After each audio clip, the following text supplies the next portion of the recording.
You going to sit all the way back there? You're going to come join me at the front? Come join me at the front, man. Perch. Can I sit down here? Yeah, it f***s everything up. Oh. Yeah. Yeah, you can do. Like, can I go on the roof? You can. I mean, it won't work. It's not going to help anything, but sure. Whatever. You're listening to the official Push Square podcast featuring Ben and Ben. Do you push square?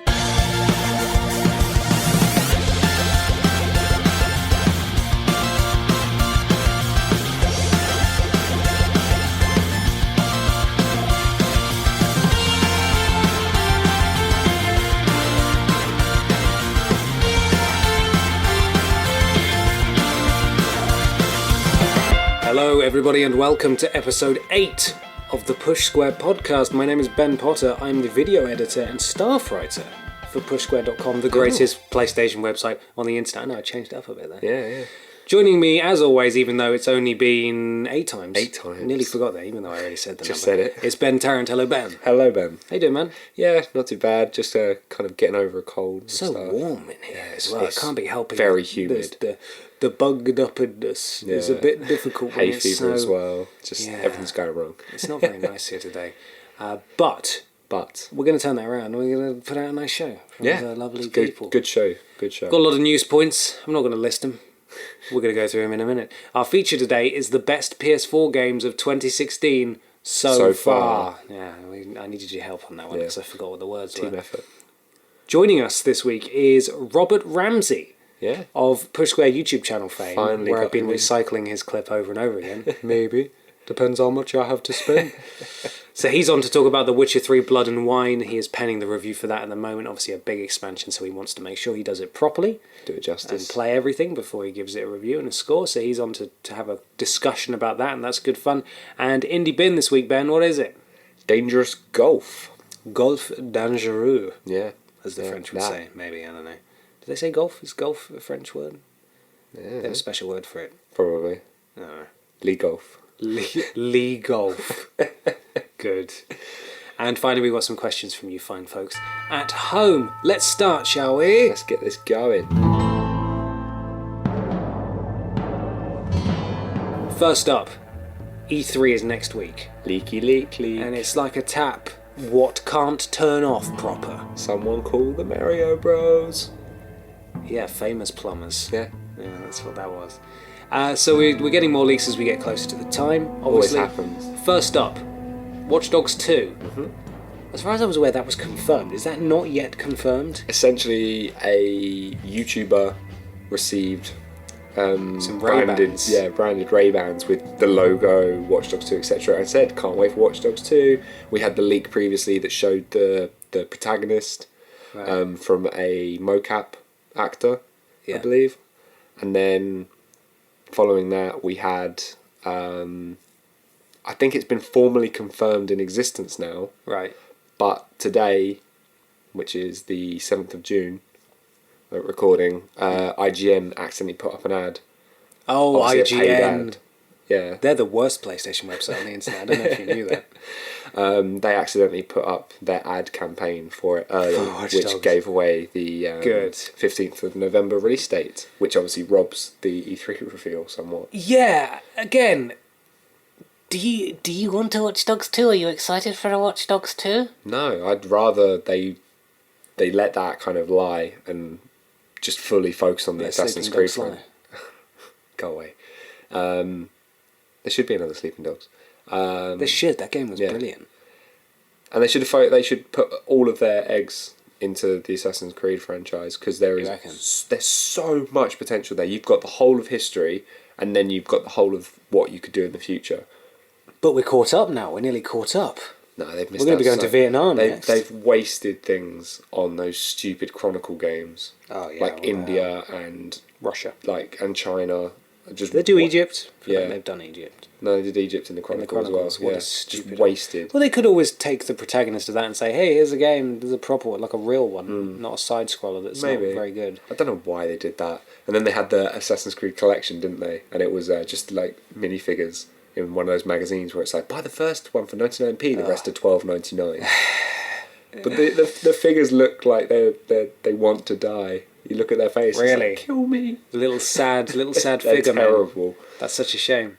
See, when I saw the photo of the YouTuber had posted of the Watch Dogs 2 Ray-Bans, I honestly thought, at that point, I assumed Watch Dogs 2 had been officially unveiled. No, that was a leak, yeah. I thought people were retweeting to say, oh god, now he's got iconic glasses. Look at this stupid tie-in. Oh, for God's sake. It's such a look at this weird bit of marketing. It's ridiculous, isn't it? It's like, it's just a marketing department that's being paid too much and not coming out with very good ideas. Just too much money behind them, yeah. Yeah. So at that point, I assumed it had already been unveiled, but it hasn't, apparently. No. And I mean, it's been confirmed by Ubisoft. Yeah, 15th of November. I mean, saying that I don't care is a bit disingenuous, given that we haven't seen anything from it yet. But the Watch Dogs 1 did absolutely nothing for me. So we'll see. We'll see coming through. It's a San Francisco location. I think that got confirmed as well. That's probably why IGN is right up in there. Yeah, They're in actually, San Fran, aren't they? yeah, that makes sense, actually, yeah. There we go. Dead Rising 4. Yeah, there was also another leak of that. A loading screen image and marketing, so like retail. POS. Tell me more. Yeah, it's just... Honestly, all these leaks right before E3, it happens because people don't respect these strict embargoes that they are given. They all sign things to confirm that they should appeal to them. Do you reckon it's that they've just been told it and they can't, and they're idiots, or they've known it for a while and they just can't contain themselves anymore? Most of the time, these kind of things would be NDA'd. For those of you that don't know, that means a non-disclosure agreement. But what does it serve to break the embargo like 2 days before? I don't understand. I don't understand the thought Glory, process. like getting the retweets and stuff like that. Oh, God. Yeah, social ego is the only thing I can seem to think of. Social ego is the worst phrase and the worst people ever that go for but that. it exists, doesn't it? Such a shame. Think about the people that did the Call of Duty. All of the POS for that, all of the retail marketing that leaked for that. Yeah. And that, they bloody watermarked it. They were that egotistical about leaking. Oh, really? It. Yeah. So they knew, no one knew who the leak was. You can get rid of a watermark so easily there. It was like all over it, wasn't it? Oh, was it? Yeah, it wasn't just in the corner. It was like well, the thing is, across it. People like me, I don't give a crap who leaked it. No, but that's what I'm saying. It's for their ego. They can sit back and be like, "That's my image. I leaked that. Look at me." But why can't? I think it takes the thrill out of it. I mean, okay, Fallout 4 wasn't as good as it could have been, but how psyched were you when that got announced? And they just went, boom, Fallout 4, and it's coming out really soon. Yeah, and everyone went nuts. Yeah, 4 months away. And all of these leaks, it robs that. It robs that thrill. And E3 is always a highlight of the year for me because it has these kind of things. There's still going to be announcements and there's still going to be surprises, but how good was Sony's presser last year? Because it was so many surprises. They had no leaks, more or less. I'm not going to be able to watch this one live. No, I wasn't able to watch it live last year either, but I had done this previous. I had to because I was working it. I was doing features and stuff for it. Oh, were you? Back then, yeah. Doing some freelance work, so I had to stay up all night and go to work the next day and write on my lunch break so that it could go live on time. You're crazy, you are. Life of a journalist. Dead Rising 4, though, which obviously also leaked, probably not going to be coming to PlayStation because the last one was an Xbox exclusive, right? It was a launch title for the Xbox One. So I don't know if we'll be seeing that. Next up, Persona 5. Today, it was announced it will have a North American release, thankfully, even though it was kind of confirmed. I don't live in North America, though. And it will be February 2017. There's going to be a collector's edition, all that sort of stuff. Valentine's Day or something. It is Valentine's Day, yeah. Still no European confirmation or date just yet. So 2018? Probably, if they can work out, if they can pull their thumbs out and work out who's actually publishing it. Yeah. I have pre-ordered it from the US Amazon store just in case. Which EU people can do, can't they? Just import it. It comes to about, they even take into account the import charges and shipping and everything like that. It comes to about 54 quid if you want the Steelbook edition. That's not far off general game UK It's not too bad. prices. I'm willing to pay that if it means skipping several months of agonising waiting. Yeah. That's the not too bad more expensive version, which I probably would have bought that's the if we had a edition, UK, the collector's edition, which is $89, which comes with a little plushie and a soundtrack and all that sort of stuff. Cute. That comes to about 140 quid if you want to import that, because obviously it's a lot bigger. So I didn't bother. I Yeah, thought that's I'll just go for the understandable. base game. But this is just a precaution. I advise people in Europe who are excited to pre-order it from Amazon Yeah. as a precaution, just because it's so easy to cancel with Amazon. So it's a very simple, clear process. They have great customer service. I'm not shilling for Amazon, but they are a fantastic website. I pre-ordered God Eater on Vita Did you? with them. Yeah, it's not got a UK release date yet, but Amazon's listing it as August 30th, which is obviously Q3 or something. Just Yes. a placeholder, isn't it? So I pre-ordered it with that because you can just cancel it, can't you? You can always cancel it if we get a European release date and it is the same, and the price is obviously far more acceptable. Then And they cancel change it their and- prices, don't they, as well? They do. They do a price guarantee, price match. This is turning to Amazon sponsored content here. Yeah, we should probably start. We should with probably this. move on. Amazon's great. What's next? This is something I'm really excited about. DualShock 4s. They finally released a batch of colours that are actually half decent. No, don't give me that rubbish. The Magma Red one is cheesy as hell. Sorry, man. You don't like the cheap red? No, the What about cheap red, blue? cheap blue. Nope, not for me. PlayStation 20th anniversary controller's nice, That's lovely. True, but I can't and the afford white that. controller I think is pretty I've got cool the as well. white controller, but my triggers broke really quickly. Well, that is your fault. No, I didn't even use it for ages, and it came back and it was like... You were dooming too aggressively. And the camo one is hideous as well. But what they've come out with... Nathan Drake one's nice. No. They've come just out because it's with- Uncharted, is that Let it? me No. tell them. We've got a gold one, silver, gold and silver. Are they and they've still also- not? I thought they were announced ages ago. They've announced them, but they've got an EU release date. Oh, okay. And they've also announced a crystal, which is just clear plastic, which is really cool, Right. and a black steel, which is just shiny grey, but they couldn't call it silver. I like the black steel one, That's like space grey for the iPhones, isn't it? kind of. Yeah. Yeah, it's cool looking. It looks swish, and if you need a DualShock, then these are some cool I new don't, options. but I'll probably buy one. I'm going to buy the crystal one. I've got 1, 2, 3, 4, 5. Do you even have 5 friends? No, Do you just cycle them so you don't ever have I one? don't even at have a time? 5 family members. Like in all my extended family, it's just me in this world. In I've this also world. got a 20th anniversary controller at home in its box because I like to look after things like a little golem, man. I really, really want the 20th anniversary. I keep seeing them in CEX. You know, there's a 20th anniversary It's like PS4. It's 800 quid, isn't it? Yeah, there's a Something 20th. Someone stupid. traded in a 20th anniversary PS4 in our local sort of electronics, digital media, not digital, just media It's a pre-owned pawn store. shop kind of thing. And yeah, £800. I saw one of those in Glasgow. Yeah. £700. What kind of a Burke sells that? I don't know, and especially as it was sealed in its box, and Hmm. obviously they have to take it out to test it. Yeah. Why would you do that? Idiots. If I was working, because they are going to be upselling that hugely. Yeah. In that they probably paid far less for it than they're selling definitely. it for. If I was working there and I had I'd have any bought it, yeah. idea, I'd say I'll pay you £10 more than they will. And Yeah, I'll just do and it I'll- right now and I'll give you cash. I'm pretty sure they have to sign something saying they can't do that. F that. Yeah. Screw that. See, that's how into that I was. If I was in that situation, I would have gone for it. Yeah, true. Anyway, we're really good at going off topic today. Ah, They're available in July for the power regions. So, EU, Yes, get them. get them good. Maybe. Skyrim remaster? Question mark. Basically, obviously Bethesda's having a presser. Mhm. They had one last year and announced a load of stuff. Really cool. No one really knows what they're going to announce. People are saying Prey 2, like Burks. But there's been strong rumblings of a Skyrim remaster. For a while. Yeah, for a long time. Would you want it? I'd play it, hands down. I'd go back. Would you? Yeah, straight See, up. I think I would, but I also think I won't. Oh, I definitely would. I've actually really wanted to go back to play Skyrim, and then it's just the hassle of getting my PS3 set up again. Oh, really? Is that what it is? Yeah. Because I've tried to play a couple of times since I saw people doing series on YouTube, and I thought, yeah, Skyrim's really cool. Yeah. And then I start playing it and think, oh, I remember why I stopped now. Deep That's- down, there's also like, maybe they'll put mod support with it? Oh, I don't know. Who knows? I don't know. Now that Fallout 4's set up kind of standard, I'm assuming any game, big Bethesda RPG going forward, will be supported with mods. Possibly. So maybe that's the new hook. If they do that, I might consider it. Skyrim is I'd fully consider it. is You can the have pet polar patient bears. zero for me of Platinum's ruining games. I platinumed it, no problem. Well, I played it solidly for a month. 115 hours. I It was platinumed the only thing that I played for a month. November when it came out to the beginning of December, I played it solidly for a month.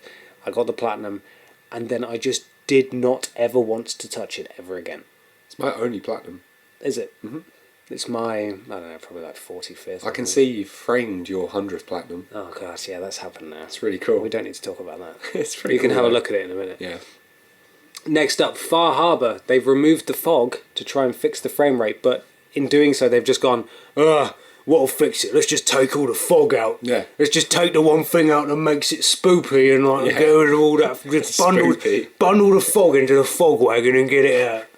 And so they've just taken out swathes of fog, and it just And looks... the story's based on the fog, which is Yeah, a shame. so it's just like, I don't know, it's just like if you've got like a hangnail on your on one of your toes and then you just cut your foot off. Yeah. That'll fix it. You don't have a foot problem anymore. It's like, yeah, but I don't have a foot either, anymore. so that's They removed the problem. not really ideal. Yeah, it's removing really all heavy-handed, of it, but there we go. And it's so heavy-handed that you have to re-download it. It's saw- not just a normal patch. You have to re-download the Really? game. Yeah. They saw the Push Square review and said, Whoa. Right, Push Square, you want to you think the fog's a problem, do you?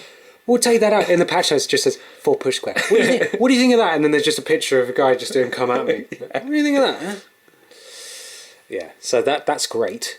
Hopefully that makes it a bit more playable. Though. I'm gonna give it a go. Oh, yeah. I waited. Report back. Yes. Let us know. Finally, Horizon Zero Dawn has been delayed to 2017. It has. Surprising? Nope.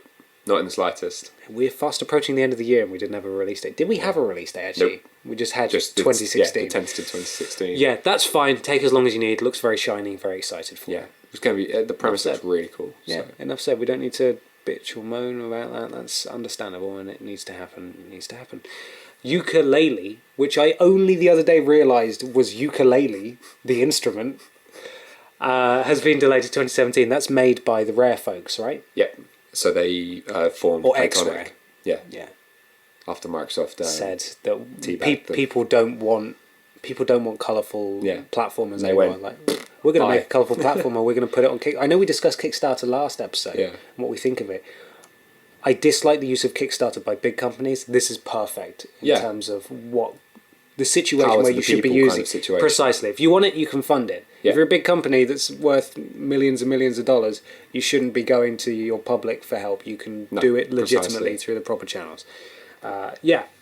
I don't know that I am personally looking forward to this, but I am a I'm little bit, very you know. happy for them and their success, and I didn't even know it was going to be coming out this year, to be honest. So it's no let's get off my It just falls into that bracket of, do you know what? Delay it. yeah, it's going to and make it better. Make it better and deliver the best game that you can. And, Absolutely. You know, life goes on. Full stop. Finally, Final Fantasy. Oh god, I didn't even realise that was going to happen. That's embarrassing, isn't it? Final Fantasy 12 HD Remaster Super Deluxe Mega Ultra Mix version 2.0 Super 5 has been announced. Final Fantasy 12 obviously was on PS2. Obviously. It's one of my friends. It's his favourite Final Fantasy game, Okay. which is almost blasphemy. But that's fine. It was back in the... I don't want to call it the golden age of Final Fantasy, because I would argue that that's on PS1. But it definitely had a very good run on PS2 as well. Terrible run on PS3. Very good run on PS2. So I played a little bit of it when it came out, but I didn't really get into the PS2 ones. I've still got Final Fantasy X HD re-release on PS4 ready to go, and that's the next thing I'm going to play after Blood and Wine. Okay, cool. And so I'll probably get this as well. It's good stuff. Excited. I've actually got my Vita with me today because I was going to grill you on what Final Fantasy to buy, because I've never played one and I really want to start. Sounds and like you need 7, bro. I was going to say, are you going to tell me 7? Because I've had 4 people say 7, and it's cheaper than 10. And that is the only reason. Yeah, I would be very interested to see what you think. But part of me is always concerned when I recommend older games and games that are really dear to me to other people, because I know that if they hate them, then it's gonna break me. I'm almost exclusively using my Vita to play Spyro on PS1. Okay, so you're not too fussed about the graphical issues. Not in the potentially. slightest, no. And you soon forget that this man is made of blocks. Yeah, This is a Pokemon block Yellow man. is still amazing. It is. So, It yeah, is, it doesn't you're faze right, me at all. you're right. But I think that wraps up the news. That is the news. Thank you for dragging me back on target again. Seems to be my job this episode. Now it's time for a feature.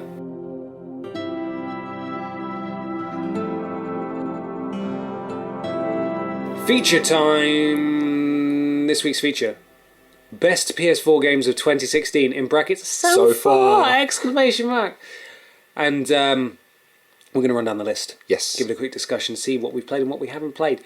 I'm assuming that what you've written here starts at number 10 and goes to number 1? You'd think I'd do that. It does kind of make sense. I don't think I did. I think I might have. Let's go with that. Let's go. Yeah. No, do you want to read me the thing you put at number 10 here, word for word, please? From what? Oh, what? From beginning to end? Yes. Okay, no, just at number 10, please. What does it say? Read it. Number 10? What, Gone Home? Oh, okay. Maybe number 9, I meant. So Gone Home is number 10. Yeah. That's on PS Plus this month, isn't it? Yeah, free. I'm really looking forward to that. Yeah, I really want to play it. Is it out yet on Plus? I keep checking Plus. We're a week into Plus and the game's finally up. Today. I got an email today. Good. It takes ages. Yeah. Here are your picks for June. Wow.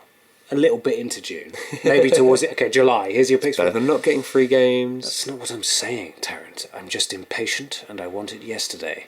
You're going to make me read this list, aren't you? I'm going to make you read the next one. Some Naruto shit. 4. Yeah, good. So there's a few picks on here that would arguably have been perhaps under the influence of one Mr. Robert Ramsey, who does like his more niche Japanese games. He will be joining us shortly, by the way, to talk about The Witcher 3 Blood and Wine, which is not a Japanese game, or niche. So Some Naruto 4 is at number 9. Then we've got Street Fighter 5. Yep. Doom. Yep. Ratchet and Clank. Do you want to get the next one? Odin Weeaboo Spear. Do you know what the actual game is called? No. I think it was a funky word, so I just chucked Weeaboo in instead. Great. This is really helpful for us. This is really helpful for us to do that. Then it was The Witness. Did you play The Witness in the end? We talked about The Witness, didn't we? And I'm still not at a point where I want to spend that money on a puzzle game. That was the big thing, wasn't it? It was expensive. I still feel they can charge whatever they want, but for me, that still is a reason why it will go into one of PSN's flash sales, and I will pick it up.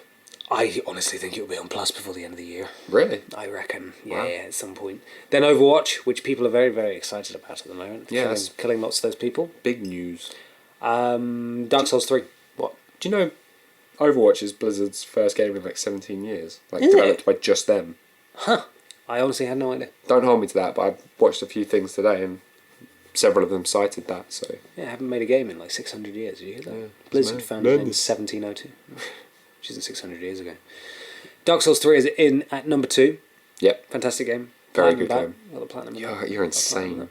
And then Uncharted 4 at number 1, which is probably fair. I don't care what you think about it. No, No. Shh. Okay. I got the platinum in that as well. Oh my god. And that's all we need to know about You've got it. a problem. It's a good list. And the list is available now at pushsquare.com/news/2016 Stop. /06 /feature _ the _ It keeps 10 going. _ Stop. best _ Stop. Okay. Good god. What about you? What are your like best games? I agree with them. Dark Souls 3 and Uncharted 4 are standouts for me so far this year. Yeah. But I've also this year played the Final Fantasy VII release Okay. on PS4, which was amazing. Got the platinum in that, by the way. Of course you did. Looking at my games, The Witcher 3 Blood and Wine is very good. To be fair, that would probably be... Life is Strange got a physical it? release as well. Does that count as like a new game? No, I suppose it doesn't, but I'm Best just telling game you. of? I'm just telling you the games What that I you've been up played. to, yeah. And games that I really enjoyed, and that's one of them. Did Tales from the Borderlands wrap up last year? I think it did. Yeah, it did. Okay, I loved that one. What about you? I've been playing a lot of old games. I've been kicking it retro a lot of the time. Yeah, we started playing the Pokemon games, didn't we? For a bit. We had a bit of a moment with that. That was good. That's gone now, though. I bought a 3DS for it. Yeah. Like an idiot. The problem with those games are that the moment you put them down for any length of time, you come back and you're like, where was I going? What was I doing with this? I found that with The Witcher. I put The Witcher down for like 2 months. You come back, Geralt's naked in the cave, and he's got no equipment. It's like, I was doing something. I was definitely... But I don't know what it is. And then you got to start a new game. I did it with Skyrim 4 times before I You platinumed don't have to it. start a new game. No, but I wanted to. But then you go to the Pokemon bank and you think, oh, I've got some level 6s in here. Check that out. I meant I started a new game with Skyrim. I wouldn't start a new game with Pokemon. It's Way too much effort. Yeah, I know. What have I been playing? I played Doom. I was moderately disappointed with it. Damn. 9 out of 10, pushway.com. Yeah, If you want to hear a discussion about that. last episode. What are you laughing for? Episode 7. I played Dark Souls 3 as well, but Yeah. I was also disappointed with that. Why? It's very good. Oh my god, why? No, it's very good, but it's not as good as Bloodborne. I think it's different. I was so much more hooked with Bloodborne, so much more intrigued with finding out more about it, like digging deeper. It was scary at times. It was challenging. You've I never had to played... take Well, it a you're different- saying this one wasn't challenging. It wasn't as difficult as I was expecting for a Souls game rather than a Bloodborne game. You've never played another Dark Souls game, have you? No. This was a Dark Souls game. That's why. You maybe, if you were going and expecting a Bloodborne... Yeah, I'm that's pretty not sure what that's you're gonna probably get. what's happened. Yeah. I've come from Bloodborne, and granted, it kind of eased you in with that kind of more aggressive play. But yeah, maybe if I was a bit more Soulsy. Yeah, if you were better versed in the other earlier games, maybe. Yeah, because there's a lot of fan service as well. I mean, we've had discussions about it, like things like Anno Londo would have meant nothing to me. Spoilers, yeah. Sorry. That's fine. Too late. Yeah. Yeah, that would have meant nothing to me, but it meant everything to you. And you noticed the giant and stuff like that. Yeah. Which obviously would have just washed over me, and I think that's almost a shame. Blacksmith and stuff. I think that's the problem with too much fan service, is that it creates a lesser game for people not versed. I suppose so, but if it's the third entry, I was just going to say, I don't know how many new people were they I was literally going expecting. to say that next. So yeah, you can't really fault them for that. But yeah, there was a lot of fan service in there. Okay, that's fine. Anything else? Did you actually enjoy any games this year? That's no. Such a misery. That's Not anything new, but I'm yet to play Ratchet and Clank, and that looks like a really easy kind of game to play. I'm really, really excited for Dishonored 2. I think the problem is I get so excited for games. There's only like a handful of releases that I get really hinged on. Right. Because I'm so used to playing things for work and such. And then to kind of play a game that I've personally been looking forward to and then it not live up to my expectations is really painful. But Dishonored 2 is like that's my only really big release this year that for I'm this looking year. forward to. Yeah, that's it. Okay. Really. I am very, very much looking forward to Mafia 3. Okay. Now that Persona 5 has been pushed. Yeah. Mafia 3 is Yeah. the next one I'm banking on. It's looking Cool. good. Yeah. They're I mean, good 2016 has studio. been amazing for games. It has. Maybe not personally for myself, but in games in general, it's been incredible. Yeah, it's been a crazy ride so far. Did Battlefront release this year? No, it was last year. Wow. Time is going so quick. Getting old, man. Yeah, man. Robert Ramsey is here to talk about The Witcher 3 Blood and Wine.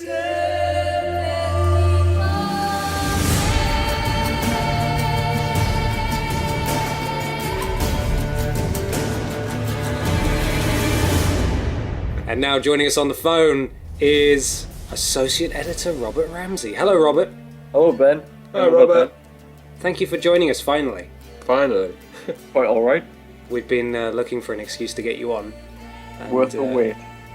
Well, we'll see. We've got a lot to prove. Okay. We're here to discuss The Witcher 3's final expansion, Blood and Wine, with you, which was released a couple of weeks ago now, or last week? 19th of May. 19th of May, there we go. And you are reviewing it currently. I believe the review is in progress. Yep. But if you want to give an overview of what Blood and Wine is compared to the last expansion. Okay, so Blood and Wine is the second expansion and final expansion, and it's not strictly Geralt's last adventure, but it's kind of staged that way. You don't have to play it after you finish the game. You don't have to have a finished save file, but you can start it you're supposed to be level 30 odd before you start, so it's kind of end game anyway. Yeah. And but it's kind of billed as his final adventure, his final contract. He goes off to this far off land in the south called Toussaint, which is like a kind of it's a duchy ruled over by nobles and all that kind of thing. Mm-hmm. And it's totally different to everywhere else you've been in the game, because everywhere else is a shithole. It is, it really is. I'm going to believe that. And, so basically it's Geralt's crazy time in this land of sun and wine, which rhymes. And Yeah. yeah, it's a lot different to what's came before, because it's a land untouched by war, and it's all kind of everybody's got loaves of bread in their hand, and they're all out enjoying the summer nights and doing this, that, and the other. And there's a big night tournament it's totally different than the main game. And you go there, and it's essentially just a massive new map to explore. That I think is about the size of all the Skellige's islands put together, which is It certainly seems that way. huge. It's absolutely massive. I think that the big point is that the people that live there seem to be happy. Yeah, Which is something you're not used to in The Witcher. Everyone's miserable or has something to complain about. You still get your completely stupid peasants who walk around at night just farting and bourbon. Yes, And that kind of thing. I like that. I think some characters are just called drunk. Yeah. It's just, oh look, there's a drunk. There is a drunk by the roadside. You bump into them and then they make the Witcher noise, which is, that's one of them. And which is my favourite Witcher noise ever. Very good. Rob, did you know I actually went to the recording studio in London where they did all the dialogue for The Witcher 3? Oh, very nice. So I was in the place where someone made that noise. Was it you, Ben? Was it you? Did they get you to do it? Oh, Maybe. They had microphones in the toilet. I don't want to go. Yes, they did. Oh, that's a noise I have made, unwillingly. It's absolutely it's a huge expansion. Have you been able to nail down what the accent is just yet? Because it seems to be all over the place. I don't. Sometimes the horrible thing is, especially the Duchess, when you listen to her, she sounds Welsh. Yeah, And she's she clearly like Welsh isn't Spanish. supposed to be Welsh. She's supposed to like Spanish, French kind of. Yeah, I've Just heard like South Central African, European. Wanish, Welsh, Spanish. Spanish, yes. a little bit, Welsh. Welsh. Oh, it's weird though. You definitely can't pin it down. You just say European, and that'll do. Yeah, it is. It's kind of just European. General vicinity. If The Witcher 3 was set in the UK, then, or at least the Northern Realms was set in the UK, then Tucson is very much it's the central mainland Europe. Yeah. All over the place. So what is the main story? What's actually drawn our friend Geralt to Tucson? Well, he's there basically for the main reason he goes anywhere, and that's to kill a monster, or at least get to the bottom of what's killing people. Right. So he goes to Tucson, and apparently some beast is killing nobles one by one. There's already been a few murders. And you get there, and the funny thing is, like, the Duchess, she gives you the contract. Because she asked for Geralt, personally, because she knows of his exploits, and he's been there before. Not in the games, though, just in the books, I think. Yeah. And he goes there, and she's kind of like, oh, there's already been 3 murders. And Geralt's used to, like, monsters killing entire villages and this kind of thing, so that kind of took us by surprise a little. Oh, 3 murders. All right. And so you basically, like, the quest, the main storyline is actually really long. I think it takes about, like, 12 hours-ish to get through that. It's like, it's absolutely huge. So it's like the main storyline's like, I don't know if you played Heart of Stone, the last expansion. Yes, I did. Yeah, that was so, like, the main story in that maybe takes you about 10 hours. So the main story in this takes you about 10 hours, but it's the fact that it's set in this whole new sandbox environment as well. So you've got, like, I think it's something like, the official statistic is like 90 plus missions throughout the entire thing. So I've certainly felt that. I started playing it and I thought, I'm going to do all the side stuff first. And then I go down a side street and someone say, hey, Witcher, come over here. I need your help. And then you talk to them and say, I have pissed away my grandfather's fortune and was robbed by a cactus. And then you have to go off and all sorts of weird, quirky stuff. I've been painted by an artist. The quests are absolutely mental in it. They are. They're insane. I feel like they've taken, because what was fun about The Witcher was loads of the quests were just crazy anyway. Mm-hmm. But with Blood and Wine, it feels like they've turned the dark comedy up a few notches, so it's like really kind of weird and sinister, but at the same time really quite funny. It's very European. They've got very European problems. Let's just it's true. Yeah. But yeah, it's a huge amount of stuff to do. I've played a little bit of the main story so far, and it seems to have what I think makes fantasy games really good is when you take a fantasy game where you have a lot of combat and see a lot of action, and then you sort of dial it right down and you go to a ball or something like that. There's always a good ball scene, and Geralt's got a ball scene in this. Yeah, I wasn't sure I was going to... I hope you like balls, because Geralt gets his ball on. Goes to a ball. I wasn't sure they were going to play the Masquerade Ball card again, because it's already in the main game. Yeah, and Hearts of Stone, to an extent. Yeah. But I'm glad I did, to be honest. Yeah, I think that's where I've got to. That's where I've saved it so far. But have you finished the main quest line then? Yes, I have. Does it end satisfactorily? I think it does, yeah. To be honest, I haven't seen any complaints about it. Everybody else kind of thinks that it's a fitting end, or endings. Most important thing though, there's a new Gwent deck. Oh, there is. Skellige. Yeah. It's I love Gwent so much. I know, so do I. Gwent Waiting is so good. for a portable kind of spin-off game. What, like an app? Yeah. A Gwent. They're gonna announce something at E3, you know, CD Projekt Red. Are they? Yeah, It's nothing to do with Cyberpunk, is it? No, it's an Gwent. entirely new experience for them, apparently, and everybody's saying it's going to be a Gwent app. Gwent 2016. Because I'd buy it. I'd buy it. yeah, because somebody asked them if they were gonna. I think it was Eurogamer, and they asked them if they were gonna, if it hasn't got anything to do with The Witcher, and they kind of got a very coy kind of maybe reply. Which means yes. Yeah. Gwent is so good though. It is really good. I spent so many hours playing Gwent in the main game.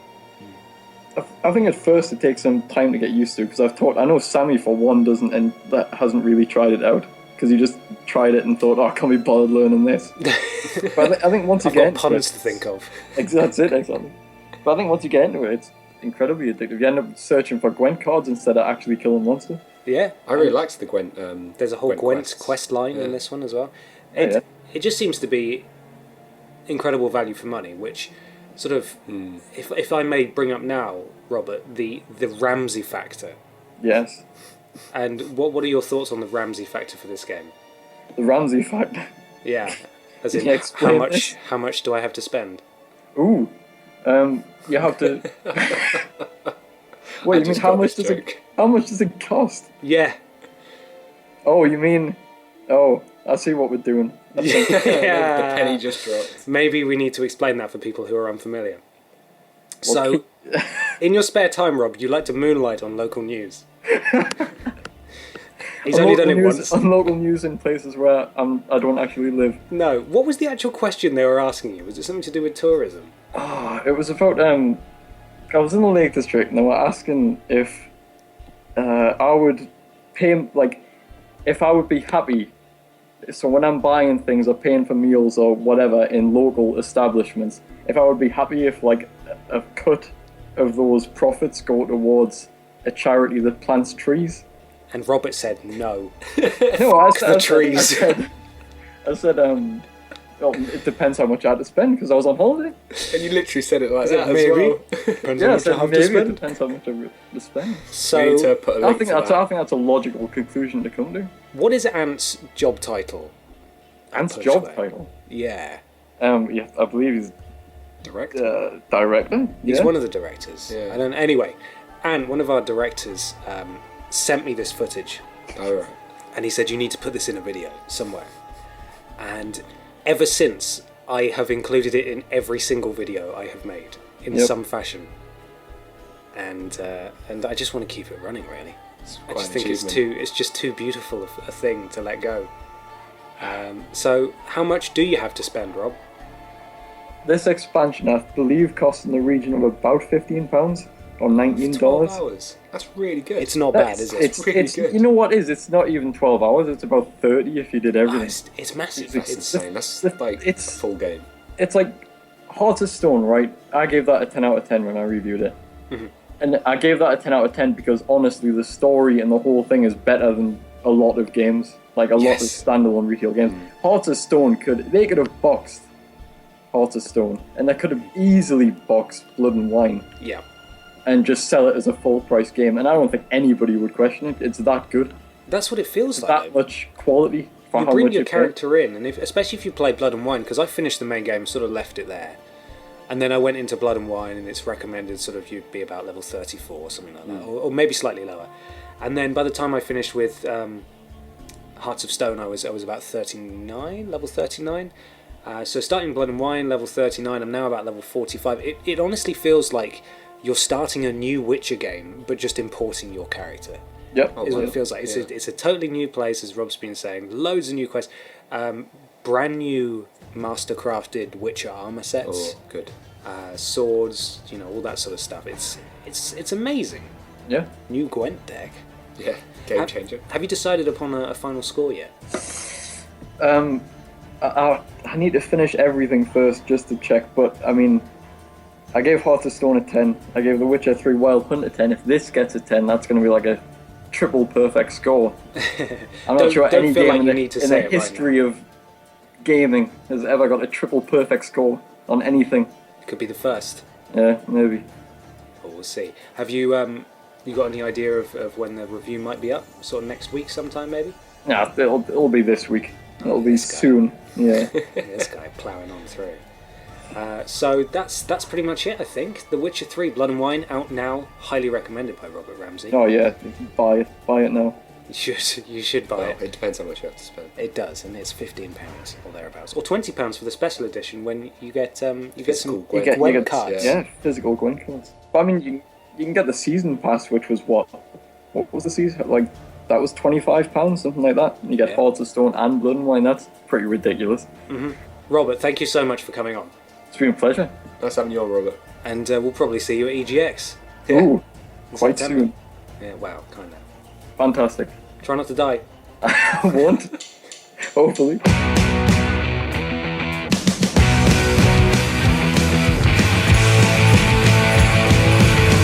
Indie Bin. This is the section of the show where we talk about an independently developed game and decide whether or not it's indie bin or healthy bin. Yeah. This week, dangerous golf.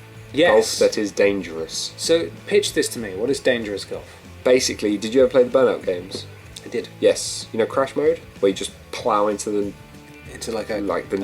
tank or something. Yeah, anything that would just cause as much damage as possible, and you roll, and every bump on the floor gives you points, and kind of like the whole premise of pain as well. Yeah. Imagine that, but you're a golf ball.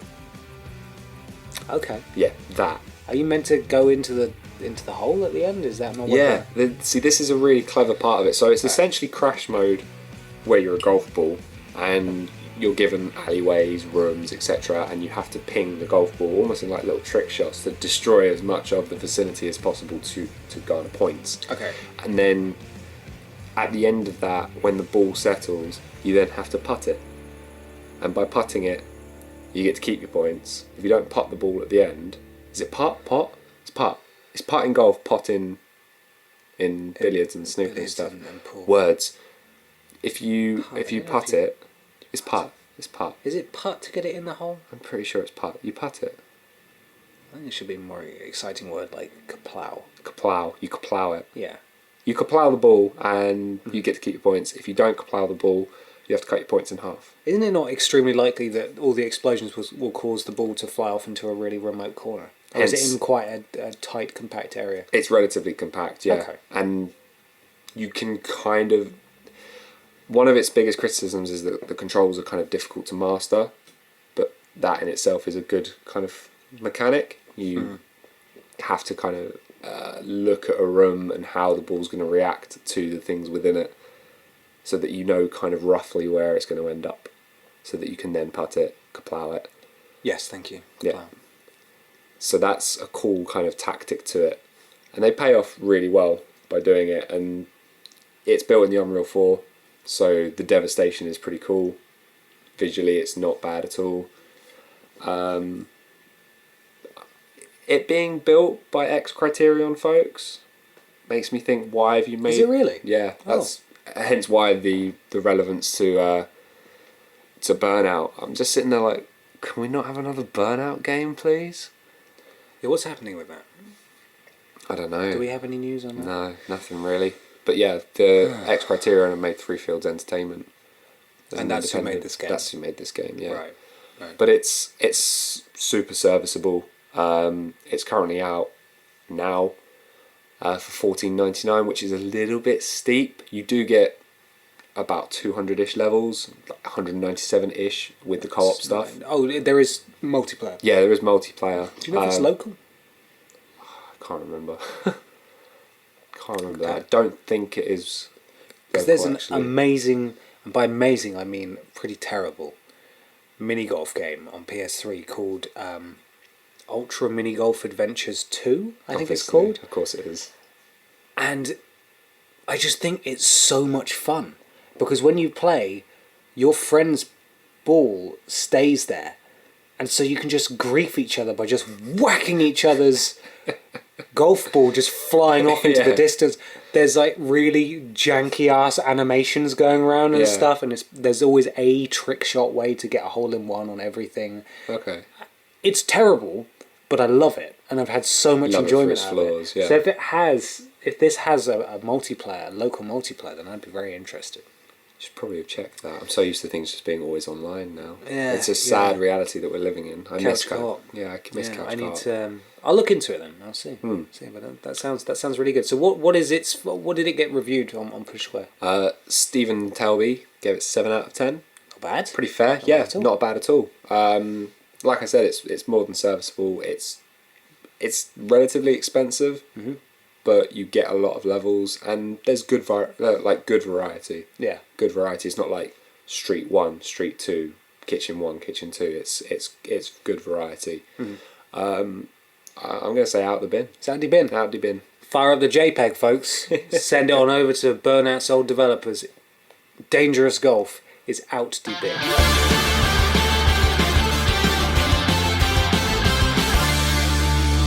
Audience questions time. This is a section where you go to pushsquare.com/forums and then go to the online games and communities section, and there's a little sticky thing right at the top. It says Push Square Podcast, and you can answer our plea for questions like these fine folks did. It's very easy to do that, you know. It's even on the front page of pushsquare.com. There's a section that says forum, and it shows all the most recently posted stuff. So if you see someone with a Batman avatar and it says Push Square Podcast next to it, the latest post by confused_dude, that's me.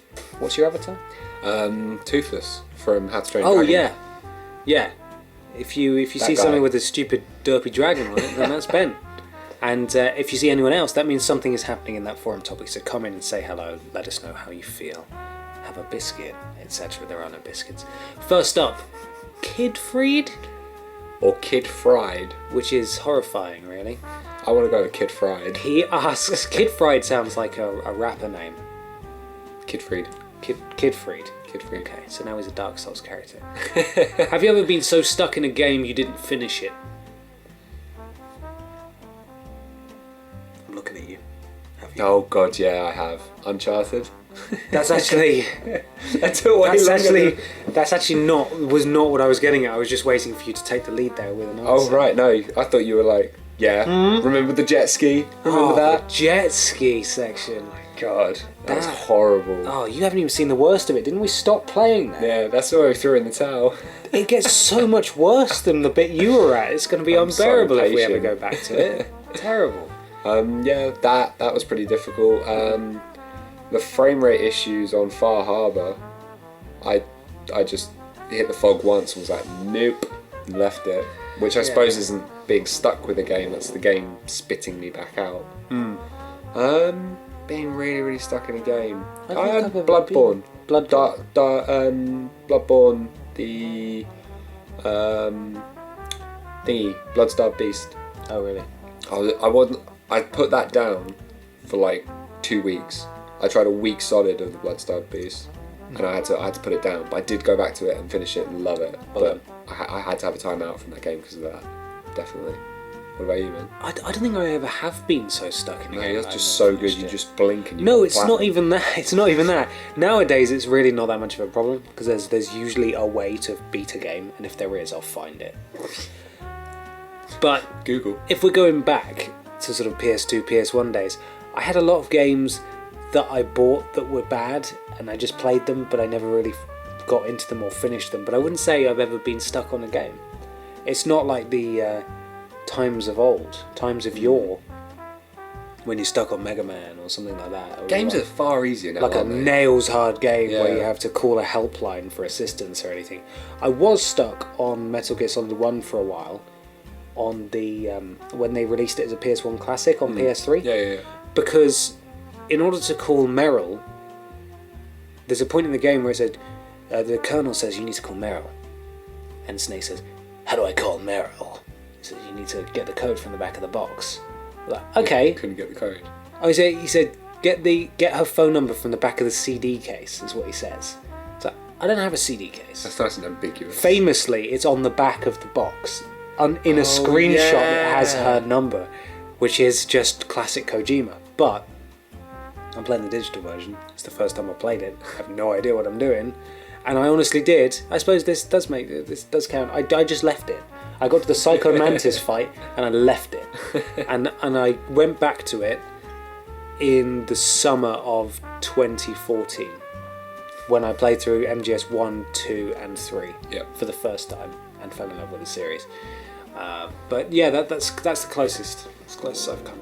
Fair enough. Next up. The McNoisy. What's the worst trophy list on PS3? Now this is certainly directed at you, Mr. Platinum.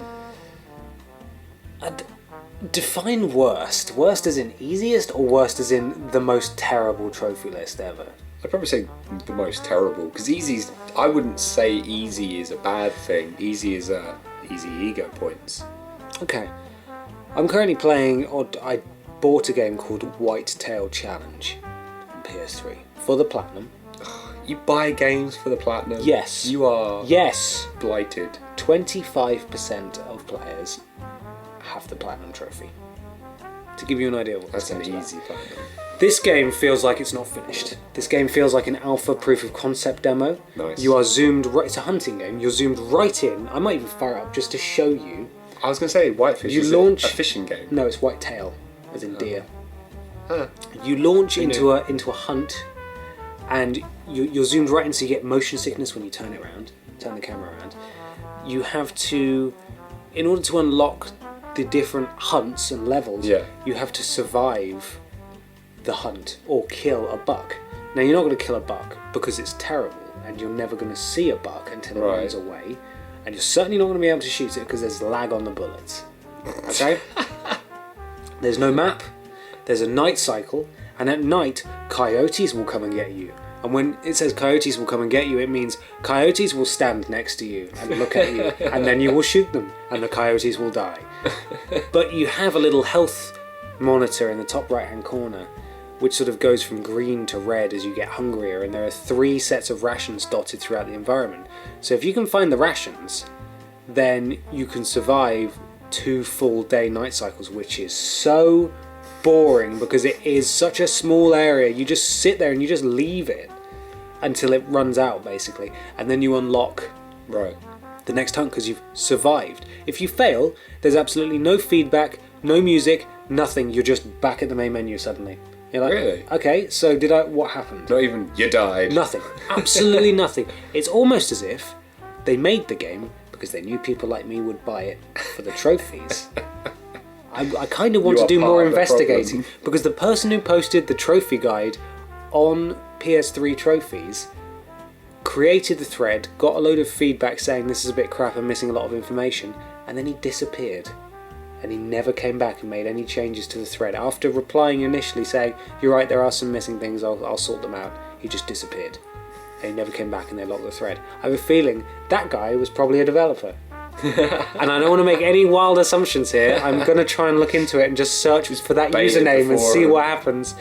But it's very weird. That does sound It's very weird. And I actually gave up. I've given up on it for now until there's a more concrete guide out there. Because it only released a couple of months ago. Because it's so frustrating. Amazing. Because it's almost unplayable, and there's not enough of a guide to actually help me get the platinum. So I've left it. Incredible. That's a game I've been so stuck on. Yeah, I was going to say. Whitetail Challenge on PS3. What about the best PS4 trophy you have that isn't a platinum? There isn't a platinum. There are trophies other than platinums, believe it or not, Potter. I don't know. I'm just thinking. I don't think I can name one off the top of my head like that. I mean, completing Dragon Age Inquisition on its hardest mode was a bit of a pain, to put it mildly. Oh, the trophy for beating, what's it called? Resogun on the hardest difficulty. Yeah. And then unlocking the ridiculously hard difficulty. That should I be did that quite by myself. Yeah. I played through the whole thing by myself on the hardest difficulty, and it was love that really game. difficult. I really like that game. So that's probably my favourite one that I got. I can think of off the top of my head. I don't really play games for the trophies at all. Why? It's the best part about games. I don't. In the rare occasion that I'll go back to a game to kind of mop up, I'll then start trophy hunting like I did it with Fallout 4. to try and give me some purpose once the story finished, because there was none. I need some direction in life. Yeah, I need some direction with this game, and because there wasn't any. And then I had the settlement trophy, which is just stupid. That and is it a just terrible sapped all the fun trophy. out of it. Yeah, I got that one. So that's not the best trophy, that's one of the worst trophies. I quite liked the bobblehead. I love the bobblehead challenges. I really enjoyed it in Fallout 3. I don't like to use guides. I like to play through the game and try and find them. And then You mean Fallout 3 or Fallout 4? 4. No. And then once I've played through the game as much as I can, I'll then mop up with a guide. But I quite like those. Yeah. I wouldn't say it's the best trophy, but it's probably one of the most like, thank God that's over. Yeah. Like, so that's probably the most happy to have. Good. Good. Next question. SKC Diamond. Cats or dogs? Cats. Really? Yeah, dogs are too high maintenance. What? I don't want to pick up their crap, man. I'm I really had a taking dog. it back. I had a dog for the first... I had a dog until he was like 15, 16, and he was old and he smelled and he was just a pain in the ass to look after. mean. I'm really taken aback now. I'm glad. Why? What? Why? No. Cats I'm as aren't- self-centered and selfish as a cat. I don't Why should that trust surprise cats. you? I'm You're sitting like- very far away from the microphone, by the way. You're Yeah, really sorry. far away. Okay, right. Come back to You're us. wrong. Cats are not good. I'm not arguing either way. I'm just saying I prefer cats. I prefer dogs. That's definitely. fine. Good. They're more rewarding, and cats have that thing where they're like. I was watching an episode of House, and they mentioned cats are always in alpha mode, and obviously House is a fountain of knowledge and should always be trusted. Absolutely. Television shows. But they're always in alpha mode, which means they're technically that's like scientific links to telepathy and stuff. So cats can read your mind. Yeah, that sounds like a reasonable reason to Now I dislike say it cats. out loud. Doesn't sound as good. It sounds really strange when you say it out loud, doesn't it? I don't like the idea that they bring you presents which are dead things. They all sort off cats. for like a couple of weeks. Cats Pee everywhere. have no, they don't. Cats have different personalities, and I've had cats and dogs growing up, and I found dogs to be such a huge pain in the ass to look Really? after. Yeah, They're just I lazy. like dogs, and I think dogs are very friendly, and there's a level of companionship you Yes. get from dogs that you don't get from cats, and I appreciate and I understand that. But in terms of just training a cat to do its business outside and then feeding it twice a day or once a day or whatever is so much easier. And sometimes you get cuddles. Sometimes. And I'm See, okay with I like that. the reciprocated love you get from dogs. We don't Well, some deserve cats dogs. are extremely soppy. But then they do that thing with their claws when they try and make you comfortable. the like, poggling. you're It's not like very poggling. comfortable. I'm going to take chunks out of your thighs to make you comfortable. No, it just means that, and usually with cats, you can, if you're comfortable around cats, you can manipulate them in certain ways that you may not know how to do if you're not familiar with cats. So you can quite easily stop them. And their tongues are like sandpaper. Yeah, with well, if knives you're on them. looking at getting licks from cats, then there's something wrong with you. Well, I like licks from dogs. Yeah, but licks from dogs, their tongue is so disgusting. No. It's like dirtier than toilet paper. You're so or something. wrong. You haven't met my girlfriend's pugs, have you? I don't You like need to do pugs. that. What? I think pugs are ugly and stupid little animals. You need to meet these guys, man. They are awesome. Throw them out a window as well. No. Reggie likes being thrown about though. Reggie the dog. Reggie's my man. Good. Okay, let's move on. No, I'm angry. Get back to games. Yeah, you No, sound angry. I'm so angry. Listen to how angry I'm I smitten am. because I'm thinking about Reggie. I love him. Okay. Anyway, games. Rudy Manchego says, favourite storyline in a game, any gen? Shadow of the Colossus. Yeah, you didn't see that coming, did you? Storyline? Yeah, Okay. because it's completely up to you. You don't really know what's going on. And I like that. I like that open-endedness. Okay. That or Everybody's Gone to the Rapture. Everything's It's either of those. I like the ambiguity of Shadow of the Colossus, and I like the kind of tying everything up in a neat bow after experiencing a whole game in ambiguity of Rapture. Ambiguity. Yeah, that one. Yeah. What that said. What Words. that one said, yeah. Persona 4. I'm going to play it. Final Fantasy 7. Okay, I'm also going to play It's that. so convoluted. It's such a convoluted storyline, but I love it. I'm Once you going to be understand texting it. you for, explain it, please. Yo mama be texting.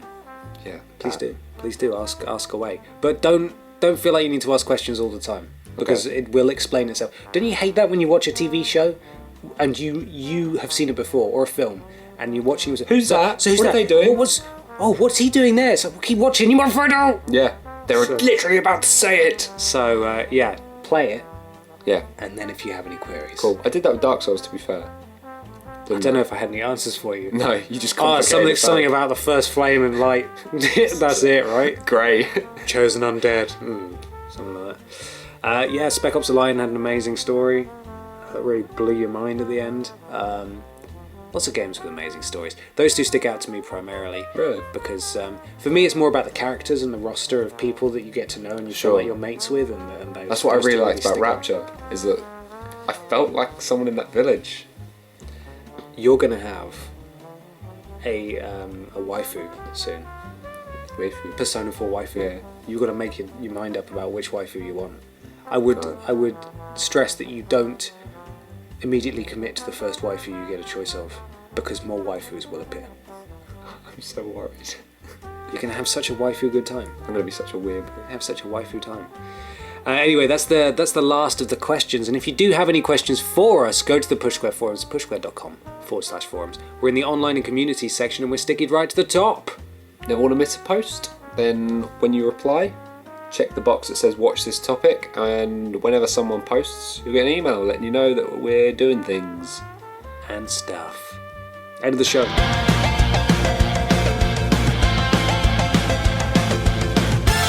Coming up on Push Square is a hell of a lot of E3, because that's really soon. That is next week. Jeez, that's come around quick. There's going to be things happening and stuff. And stuff. We've got the conference live streams with live blogs, loads of reaction content, and all the news. All of the news. It's all going to be pushsquare.com. Everybody's going to hit the ground running, all hands on deck. Everyone's chipping in. That's the E3 siren. Alright. I thought you were just really excited. Yeah. Having a bit of a meltdown. But yeah, that's all happening on pushsquare.com next week. It's going to be really very bad excited. for us, but really good for you. Very excited. Yeah, I'm Three excited times, actually like, to see game what of Christmas. hasn't leaked. Yeah. Where else can they find this great PlayStation content? Thanks for asking, man. If you want all that coming straight to your social media feeds, then follow us on Twitter at PushSquare, or find us at facebook.com/PushSquare. And if you want to see rather than read, because you're lazy like me, you can go to youtube.com/PushSquare, and you can find live streams, vlogs, and other video shenanigans. And what if they'd like to hear more of us, Terry? Push Square Podcast can be found on SoundCloud, Stitcher, the iTunes, which is a good place to give us a 5-star review, by the way. Yeah, and if you don't have an Apple device, you can always leave us a review on Stitcher. That is an option too. Cool. Did you know that? No, I didn't. No, I And didn't. SoundCloud as well. I've literally never used Stitcher, but It's alright. apparently people like put it on Stitcher, so we did. Yeah, someone asked. Yeah. Don't know why. They still listen? Probably not. And For make 2 sure views a week. hey, make sure you keep it locked to pushsquare.com, which happens to be the best PlayStation website on the internet. And if anyone tells you otherwise, you can punch them in the face. And That's that's a a rule. roll. Thanks, Mr. Tarrant. Cheers, Potter. Take care, buddy. Yeah, you too, man.